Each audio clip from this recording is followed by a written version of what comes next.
She came to Seoul with nothing but a dream and a voice that could change her life. Irene, a young African woman betrayed by her own family, crosses paths with Jun Pyo, the cold Korean billionaire who can make her a star.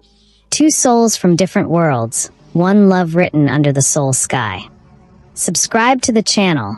Turn on your notification bells as we dive into this roller coaster series.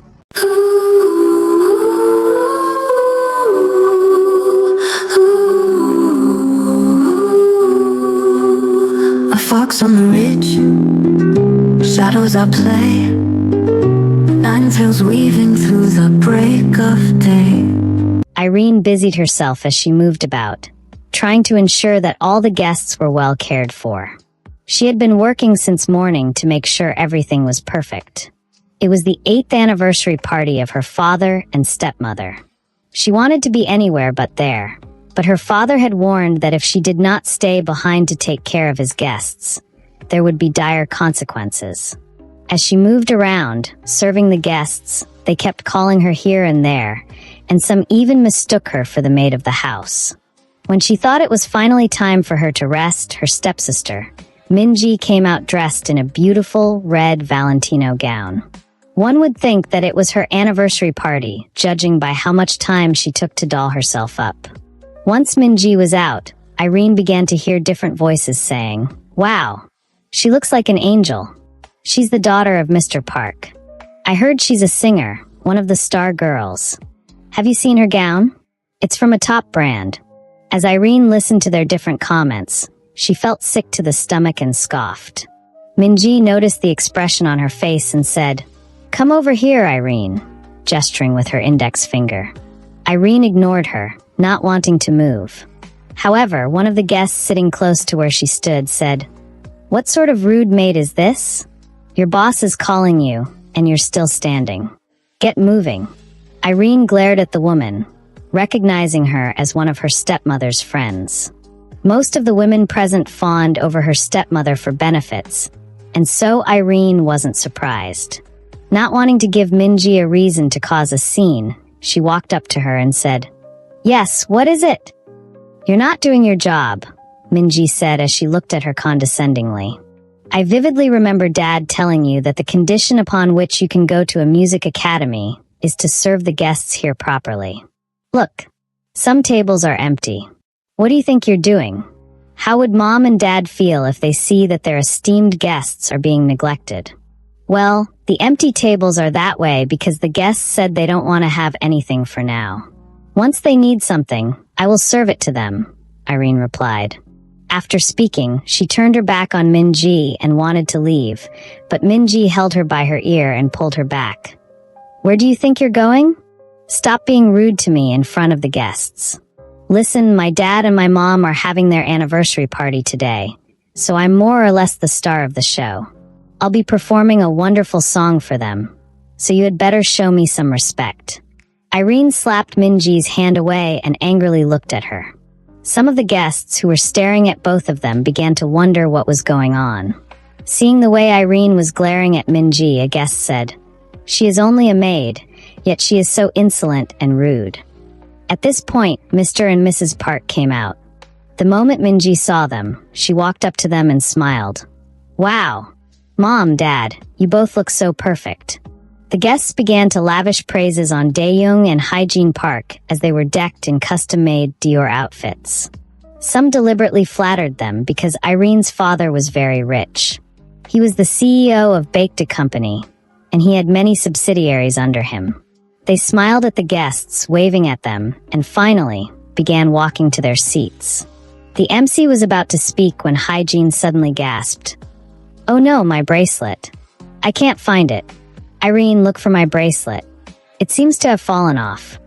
Mr. Park said, "Come on, forget about it. This is an important occasion." "No," Hyejin exclaimed. "It's the bracelet you gifted me during our last anniversary party, and it's worth millions of won. How can I just let it go?" The guests who were sitting began to gasp. "Wow, what an expensive bracelet," one of them exclaimed. "But I never take it off. I don't know what happened. Could someone have stolen it?" Hyejin wondered aloud. As she spoke, Hygiene turned to where Irene was standing and stared at her, asking, "Irene, did you take my bracelet?" All eyes turned to Irene, and she asked, "Why would you ask me that?" She walked closer, and her dad glared at her. "Lower your voice. Instead of looking for the stolen bracelet, you're here talking. Have you forgotten what your job is?" "I'm sorry," Irene replied. She turned back, intending to search for the bracelet, but Hygiene stopped her, saying, "Hold on, stop right there." Irene stopped and rolled her eyes, asking, "What now?" Hygiene walked up to her and said, "Let me search you. How do I know if you haven't stolen my bracelet? Nowadays, so many thieves do that. They bite the hands that feed them." All the guests continued watching as Hygiene put her hand into Irene's pocket. To everyone's surprise, she pulled out the bracelet. "What? You dare to steal from the hand that feeds you?" Hygiene asked, feigning disappointment. Irene stared at the bracelet in surprise. At that moment, she recalled when Minji had called her and pulled her aside. She realized that Minji must have put the bracelet in her pocket without her noticing. Irene turned, intending to point fingers at and expose Minji, but at that moment, Minji walked up to her and slapped her. "Enough of this, Irene. I've had enough of you. What do you think you're doing? Trying to ruin my parents' ceremony? Did we do wrong by taking you in? Did we do wrong by caring for you all these years?" Minji scolded. Irene stared at the three people in front of her as tears fell from her eyes. "I did not steal. I didn't take any jewelry," she defended herself. Someone from the audience suggested, "Why not call the police?" "I think you should call the police. Nowadays, some maids can't be trusted. You give them a roof over their heads, and they start stealing from you." "I'm not a maid," Irene screamed. However, her dad also walked up to her, turned her around, and slapped her face. "How dare you yell in front of me? Who do you think you're talking to? You want to insult my guests? I'm so ashamed of you. What was your plan? To pawn off this bracelet and make a lot of money? You know what? I've had enough. You have stolen and committed so many other crimes, and I have put up with it." "Well, not anymore," her dad said angrily. "What are you saying, Dad? How many times have I told you not to call me that today?" Daeyoung gritted. "It doesn't matter. You are accusing me in front of everyone," Irene replied boldly. "Accusing you? For crying out loud, the bracelet was found in your pocket. Why do you keep disgracing me every time, Irene? How many more chances will I give you?" "But I did not take it," Irene exclaimed. "Minji must have put it in my pocket." "Yes, Minji put the bracelet in my pocket." At this point, her father couldn't take it anymore. He grabbed her hand and forcefully began dragging her outside. "Where are you taking me, Dad? Let me go. Please let me go," Irene pleaded. When they got to the door, he said, "Henceforth, I cease to be your father. You've humiliated me severally, and I will not tolerate it anymore. Get out of here and never show your face in front of me again." After speaking, he pushed her out of the door. Irene couldn't believe what had happened. Everything seemed like a dream. She stood outside and stared at the heavy rain pouring down. She turned back, wanting to go inside, but at that moment, Minji appeared from inside, standing by the door. "What are you still doing here? Didn't you hear what my dad said?" "He said you should leave," Minji said. "Leave to where?" "This is my mother's house. Baekdu is my mom's company. Everything here belongs to my mom, so I'm not leaving," Irene insisted. The moment the words left her mouth, Minji pushed Irene so hard that she fell on her back and hit her head on the ground. She felt pain in the back of her head and cried out. The rain pelted her face mercilessly as she struggled to get up. Meanwhile, Minji went back in and locked the door. Irene got up with difficulty and knocked on the door, but no one answered. As she heard the laughter and sounds of merriment from inside, more tears streamed down her face. Her clothes were already wet and she felt cold at this point. She hadn't eaten anything all day, and it was already past lunchtime. She stood outside for more than an hour, and eventually, she turned and began walking away from the house, under the rain which showed no indication of stopping anytime soon. She kept walking without a destination in mind. She didn't have her phone with her or anything else that belonged to her. She didn't really have friends because Minji had turned them all against her. Even the boys she used to have crushes on had become her enemies. As she walked dejectedly on the road, Irene felt that living was too painful. Perhaps it was better for her to die. When her mom was alive, her life was perfect. Her dad adored her, and so did everyone else. But after her mom's death, her dad got married to Hygiene, and her life world suddenly went downhill. She became the Irene who was treated worse than a dog. She lost her will to live and kept walking aimlessly until she became dizzy. As thunder rumbled and the sky turned even darker, she stopped and looked up. Her body could not take it anymore, and as the world around her spun, she fell to the ground, and the last thought in her mind before she blacked out was that death should take her as well. Junpyo stepped out of his palatial villa, which was a stunning testament to his success and refined taste. Nestled in a picturesque location, Hanamdong Estate, Gangnam was one of the most luxurious estates in Seoul. His domestic staff lavished Junpyo with greetings, but he merely nodded curtly and approached his Bugatti without noticing that his housekeeper and chef were staring at him longingly through the windows. His chauffeur, Sang-woo, quickly ran and opened the back of his car, and after Junpyo sat down, Sang-woo got into the front and began driving to Junpyo Conglomerate. On his way to the company, Junpyo made a phone call to his assistant Ji-hoon and asked, "Are you at the office?" "Yes, sir," Ji-hoon replied. "Good," Junpyo said and hung up. The moment he stepped out of his car, he began to make his way into the iconic skyscraper building. The CEO's personal office was on the highest floor. It was the only office on that floor and the most spacious in the building, offering panoramic views of the city. Right from the door, his employees began to bow, greeting him with, "Good morning, sir." He barely said a word in reply as he went straight to the elevator and took it to the 30th floor. When he got to the top, his 3 secretaries, assistants, and 11 managers were waiting for him outside his office. They all greeted him, and he nodded curtly. Staring at Soo-jin, the most senior of his secretaries, he nodded and she quickly unlocked the door to his office before giving the keys to his assistant. "Let's go inside," Junpyo said to everyone, and they all walked in behind him. "Soo-jin, let me have the files," he said before taking his seat at the head of the table. She quickly picked up a laptop from one of the tables in the office and placed it in front of him, pointing at the necessary folders. He dismissed all his secretaries and said to all the managers, "Let's begin."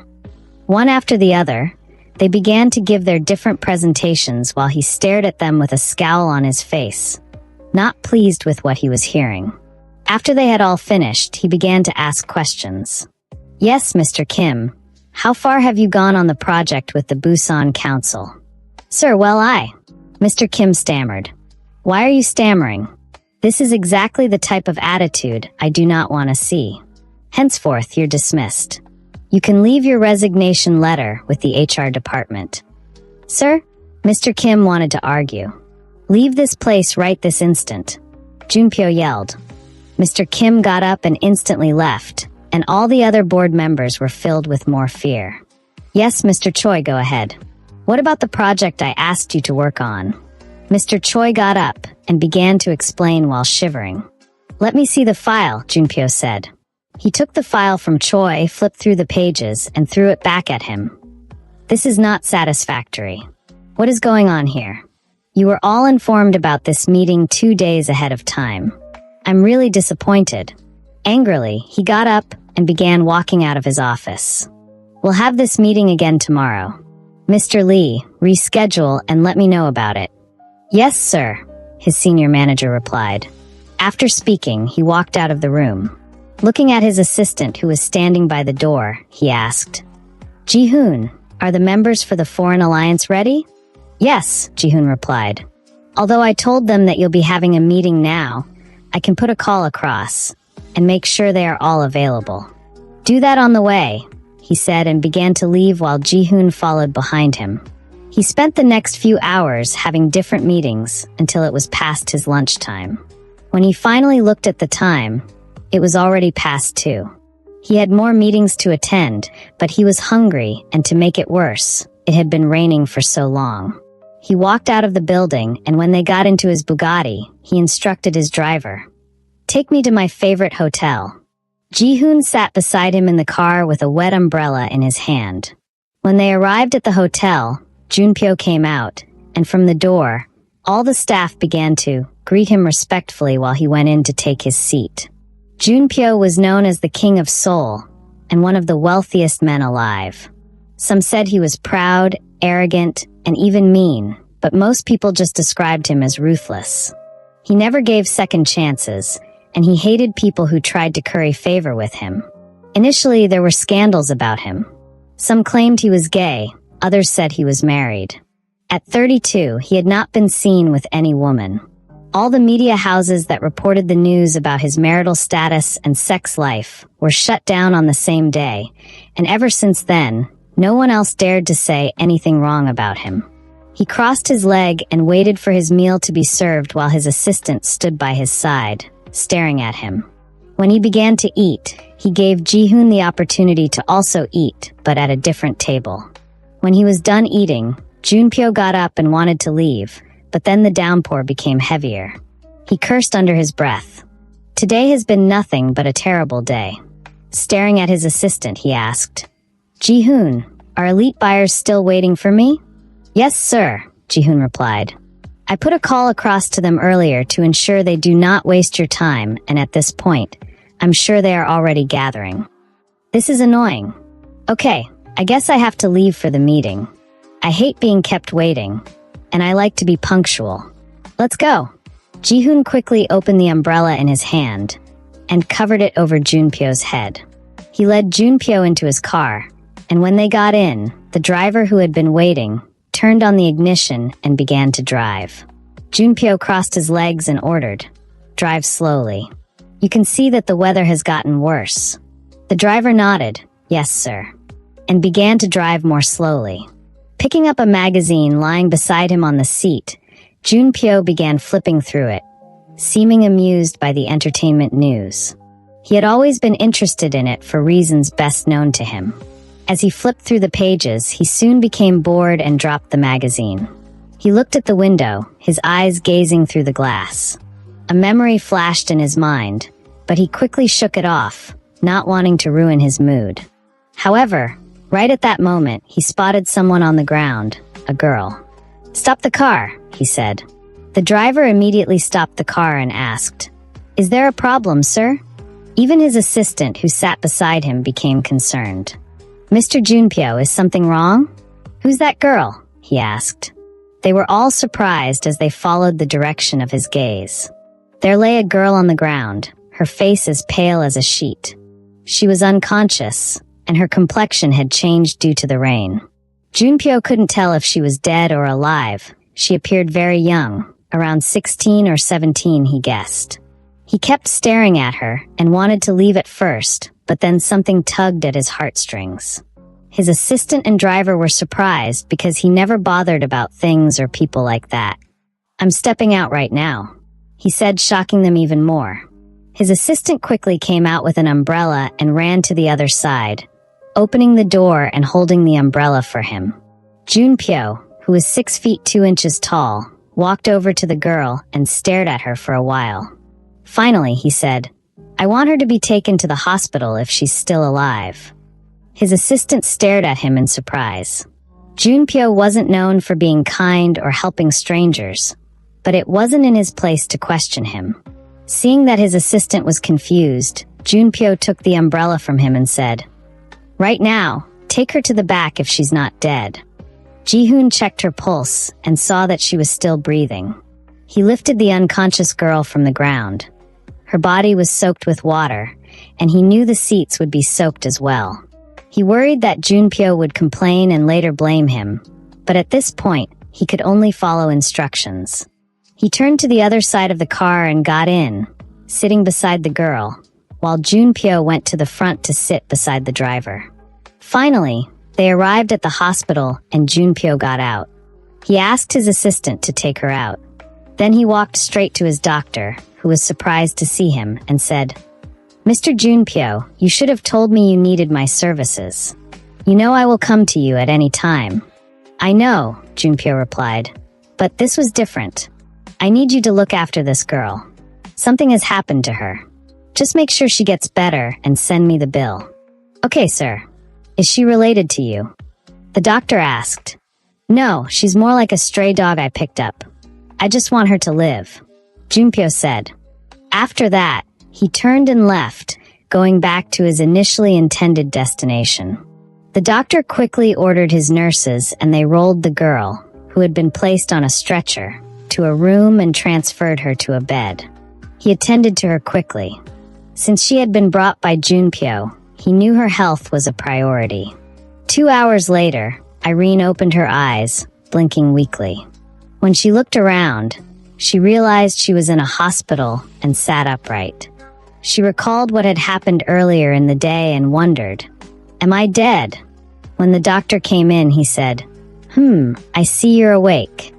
She smiled. For a moment, I thought I was in heaven. The doctor laughed. Heaven? That's interesting. I remember passing out under the rain. How did I get here? Irene asked. Someone saved you and brought you here. The doctor replied. Someone saved me? This hospital looks quite expensive.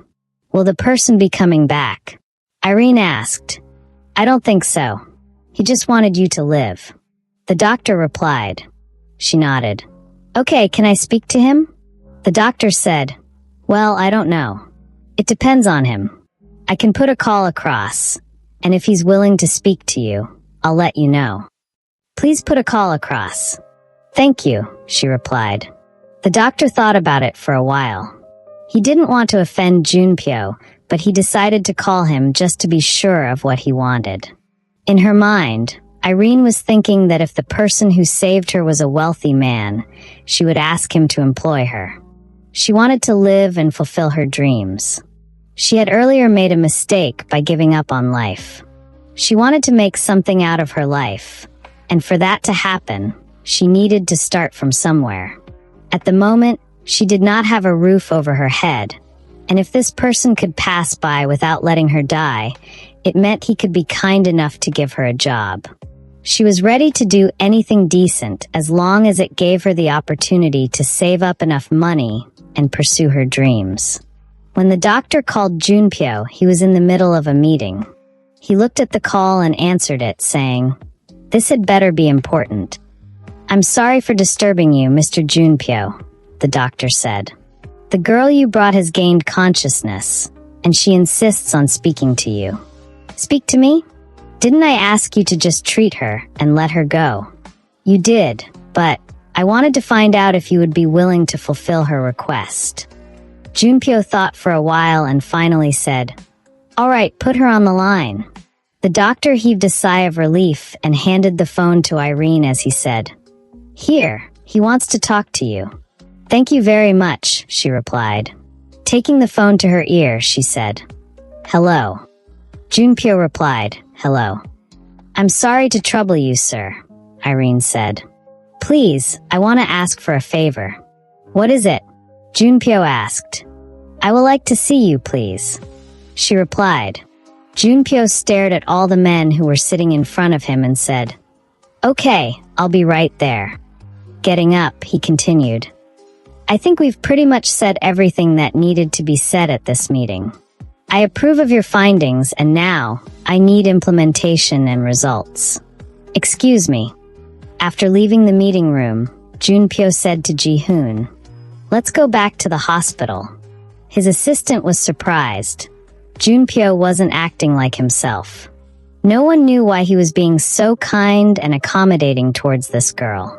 When they arrived at the hospital, he went in to see her. The moment Junpyo entered the room, Irene jumped off the bed in surprise and stared at him as her hands began to tremble. She instantly recognized him, and who wouldn't? He was one of the wealthiest men in Seoul, and everyone said he was very ruthless. How could it be that this was the same man who saved her life? It was the first time she was seeing him in person, and she could not deny that he was strikingly handsome, with chiseled features and deep, captivating eyes. His impeccably styled hair and well-groomed appearance only added to his charm and allure. Aye, sir. She gulped. Calm down and sit down.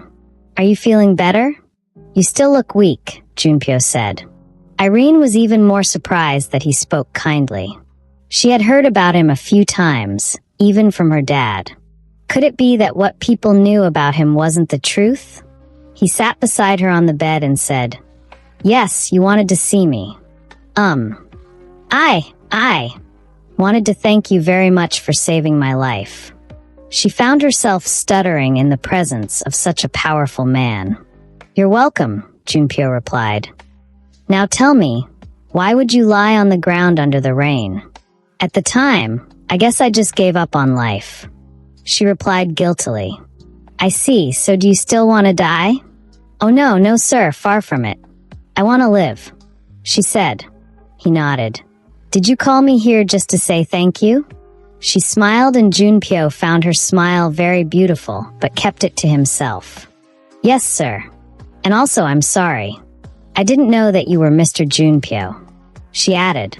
He nodded again. I see you know who I am. Okay, so go on. I'm listening. Well, I wanted to ask if I can work for you, sir. Work for me? As what? Junpyo asked. As one of your domestic staff, sir. I can do chores, and I can wash even your car. I can do any decent job just to survive. Junpyo regarded her for a while and asked, Aren't you underage? You look 15 or thereabout. No, sir, I'm 18 years old. I turned 18 more than 3 months ago. Junpyo said, Oh, lately, he had been thinking he had too many domestic staff and wanted to send a few away. He didn't need any more workers, but he couldn't bear to turn Irene away.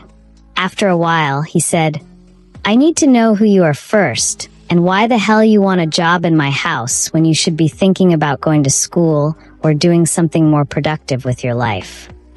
My name is Irene, she began. I was falsely accused by my dad, my stepmom, and my half-sister. They called me a thief and threw me out of the house.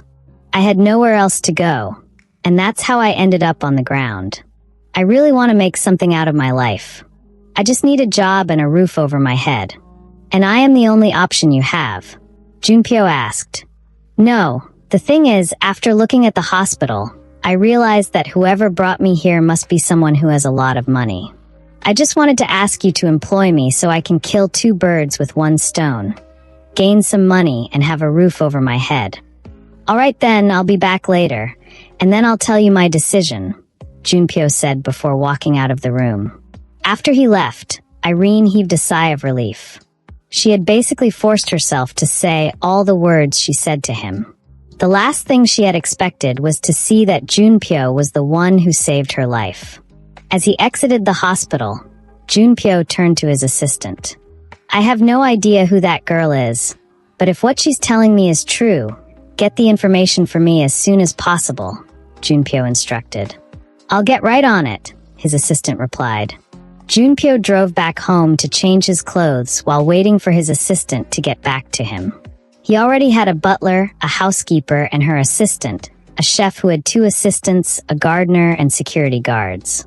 He thought about where to place Irene and finally came up with a good idea. As he reached the door, the butler welcomed him, taking his jacket and saying, Sir, you're quite early. Are you still planning on going out? Yes, I am, he replied. The butler nodded and took the jacket inside while Junpyo entered the house, called all his staff, and said, I suppose I need someone to clean the storeroom and assist in the kitchen. Sir, we can do it. We're more than willing, the maids who worked with the chef chorused. No, I have someone else in mind. She'll be joining you today. Treat her well, he instructed. We will, sir, they replied.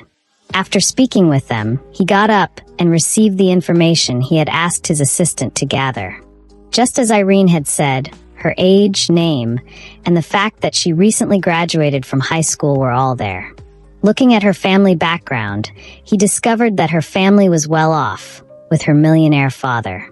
He guessed that she must have had a difficult life, having lived with her stepmom. He came out of the house and drove back to the hospital. When he arrived, Irene was still sitting on the bed, waiting. She believed that Junpyo would come back just as he had said. When he finally arrived, he said, "Your story checked out." Thank you, sir," she said, flashing him a smile. For the second time, Junpyo found himself enchanted by her smile. He refused to dwell on it and said, "All right, come with me. You'll be given the job, just as you requested." "Thank you very much, sir," she said. After the doctor discharged her, she got into the car with Junpyo, and they went to his home. When Irene arrived at Junpyo's villa, she was in awe of the place. The villa was lined with meticulously manicured gardens and a majestic driveway adorned with fountains. It was a fusion of classical and modern architecture, creating a stunning visual spectacle. The facade was adorned with intricate stonework, ornate carvings, and large arched windows framed by rich draperies, allowing a glimpse of the grandeur inside. It seemed to have been constructed using the finest materials, combining marble, granite, and other precious stones to create an aura of timeless elegance. While she walked behind him and made it inside, she got carried away looking around. The interior was an awe-inspiring display of opulence and refinement. The expansive foyer had a sparkling chandelier hanging from a soaring ceiling. Elaborate frescoes and murals adorned the walls, depicting scenes from art, history, or nature, further enhancing the luxurious atmosphere. As she moved through the villa, she noticed a series of lavishly decorated living spaces. The formal living room featured plush, custom-designed furniture arranged around a fireplace, creating an inviting and cozy ambience. The dining room boasted a grand table that could seat a dozen guests comfortably, accompanied by intricately designed chairs and an eye-catching chandelier overhead.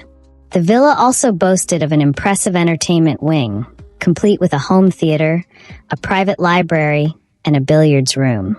There was an indoor swimming pool and a spa area which Irene believed provided a relaxing retreat for residents and guests, with luxurious lounging spaces and elegant mosaic tiles surrounding the pool.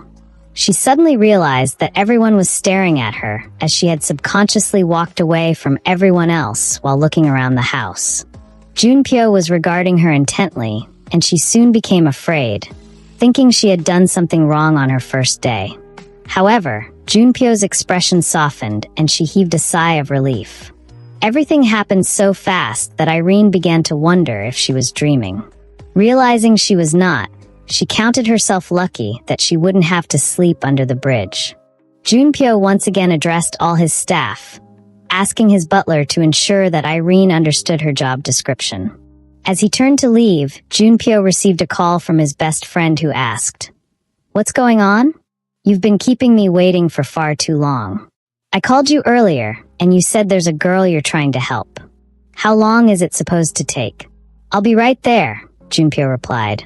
"Don't pressure me." "Sorry, boss," his friend Taeyong replied. Junpyo had his driver take him to the bar where his friend, Taeyong, was waiting with another mutual friend. As he sat down, Taeyong said, "In all honesty, I've been waiting all day for you to tell me about the girl you saved." "Why?" "There's nothing to tell," Junpyo said. "Oh, come on. Everyone knows that Junpyo is the ruthless CEO. You don't help people, you make them miserable," Taeyong teased. Junpyo laughed. "I can't believe this. Is that what you think of me?" "That's not what I think of you. Everyone in Seoul knows that you're ruthless, so I'm wondering what it is about this girl and why you had to go through the trouble of helping her," Taeyong explained. Junpyo smiled. "I guess I just felt sorry for her." "That's unlike you, Junpyo," Taeyong remarked. Junpyo smiled again. It was only around his best friend that he could usually smile and be himself. Their mutual friend, Minho, who sat with them, chimed in, saying, "I'm still finding it difficult to believe. Junpyo, you have to tell me why. You can't just say you felt sorry for her." "I think I know why," Taeyong replied. "Everything makes sense now." "You know why?" Minho asked. "Go ahead and tell me." "Don't try it," Junpyo warned. Taeyong laughed and continued. When Junpyo was younger, his father brought in another woman after his mom died, and she had a son. They made Junpyo's life miserable and starved him for 2 days. He left the house and became too weak, falling to the ground. He lay there as it rained, drenching his clothes. He was so close to dying. "I'm going to deal with you, Taeyong," Junpyo said to Taeyong, but he laughed and carried on. "So my dad and I were driving by, and we saw him. At the time, I was just 10. We were 10 years old, right?" Taeyong asked Junpyo. Junpyo sighed, giving in. "Yeah, we were 10 years old. So we took him to the hospital, and my dad took him in, and we became best friends," Taeyong explained. "Wow, that's some story," Minho said. "Yeah," Junpyo replied. "For some reason, when I saw that girl, I remembered myself back then. Taeyong, if your dad hadn't passed by and helped me, perhaps I wouldn't be where I am today. I guess that's why I lent a helping hand to her. I'm smart, that's why I figured it out." Taeyong bragged. "You know, for a minute when you said you saw her in the rain and chose to help her, I was thinking that maybe, just maybe, your heart fluttered when you saw her." "Don't say such rubbish," Junpyo replied. "Don't forget I'm 32 years old already. The girl in question is just 18. She's a child, for crying out loud. I was just helping her out, okay? And that's all there is." "Okay, no one is arguing," Taeyong replied. After drinking with his friends, Junpyo decided to go back. He had the urge to see how Irene was settling in. When he came into the house, however, he heard his housekeeper, Mi-sun, shouting at her. "Is this what you are? You know how to do nothing, and yet they brought you here to assist me. You're more of a burden. Get away from my sight." Irene, who was shocked by the way the housekeeper, who seemed to be in her 30s, spoke to her, turned and wanted to walk away from her. She had merely asked Mi-sun where the store was located, and the latter began yelling at her. "No one, except me, has the right to speak that way to my staff." Junpyo thundered as he stumbled on the scene. Both Mi-sun and Irene were surprised because they did not see him come in. "Listen, Mi-sun," Junpyo warned. "The only reason why I'm tolerating this is because it's your first time. The next time you raise your voice in my house or try to boss around my staff without my consent, consider yourself fired." "I'm sorry, sir." "I'm very sorry, sir," Mi-sun replied and scurried away. Irene stood where she was, her eyes becoming misty, while she fought so hard to control her emotions. Today is your first day.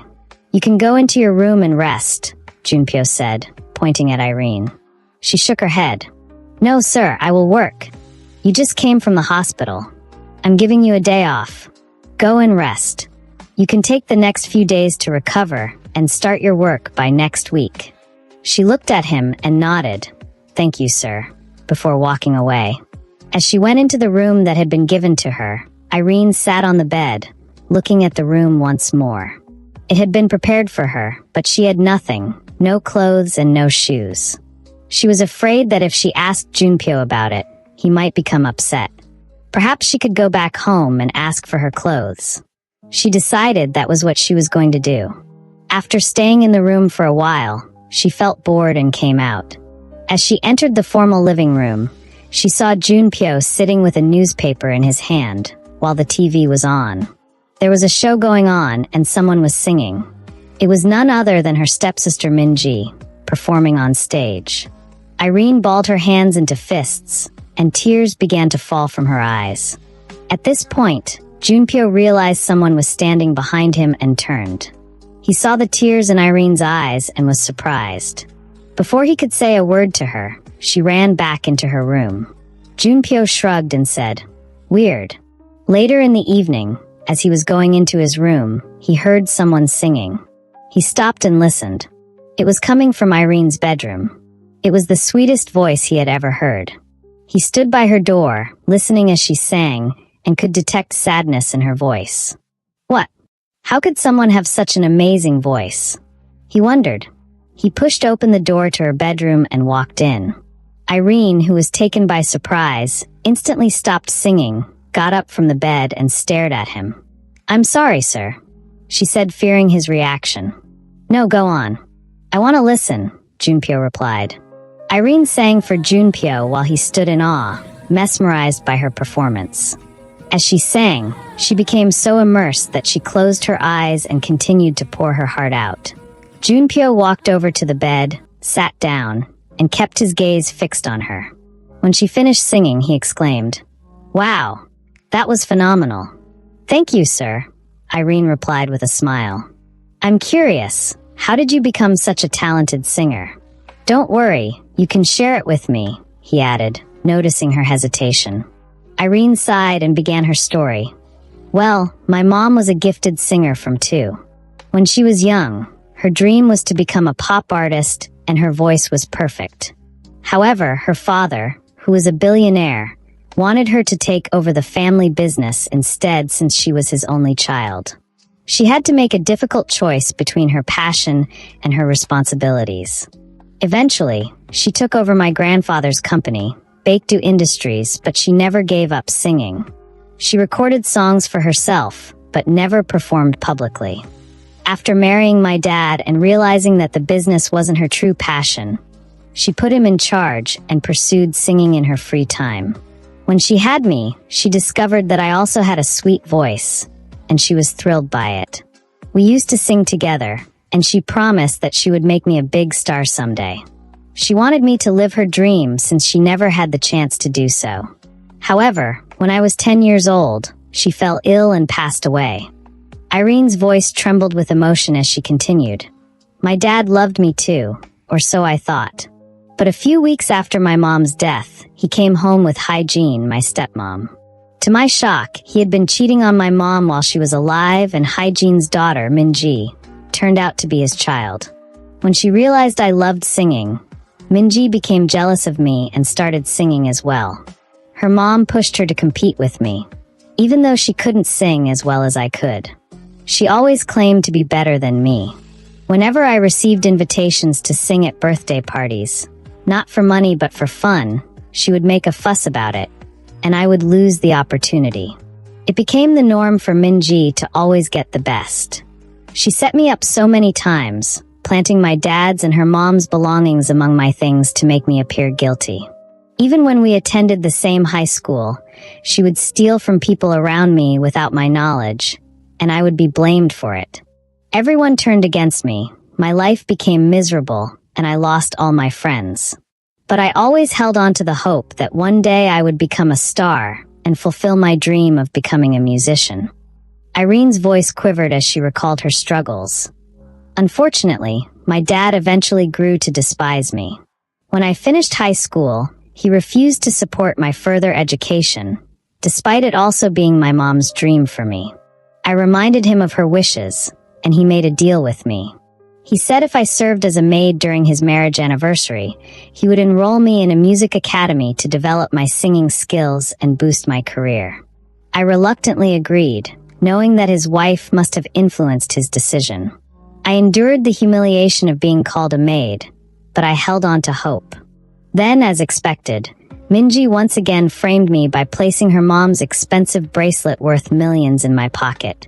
I was falsely accused of theft, and this time my dad kicked me out of the house, warning me never to set foot near it again. What? Having experienced something similar, when I learned that you lived with your stepmom, I expected that you must have had some unpleasant experiences.